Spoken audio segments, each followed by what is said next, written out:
Welcome to AKN news Telugu. నా పేరు సుమలత. 3 రోజుల పాటు ఐనవిల్లి శ్రీ విఘ్నేశ్వర స్వామికి 1,00,000 కలముల పూజ. ఐనవిల్లి గ్రామంలో స్వయంభుగా వేంచేసి ఉన్న శ్రీ విఘ్నేశ్వర స్వామి ఆలయంలో ఘనంగా ప్రారంభమైన 1,00,000 కలముల పూజ. మాఘమాసం సందర్భంగా నేటి నుంచి సరస్వతి కల్పసప్త నది జలాభిషేకం 1,00,000 కలముల పూజ కార్యక్రమం 3 రోజుల పాటు నిర్వహిస్తారు.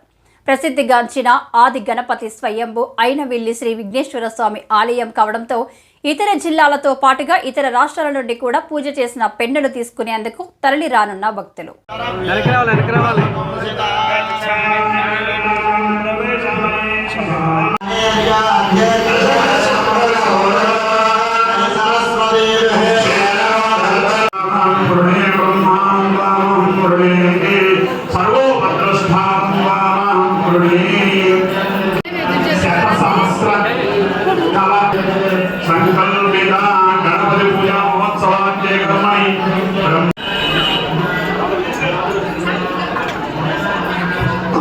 ఇప్పుడు పంచగవ్య ప్రాసనం పూర్తయింది. ఈ కార్యక్రమానికి దేవస్థాన పాలక మండలి వారు, దేవాదాయ ధర్మాదాయ శాఖ వారు సంకల్పంతో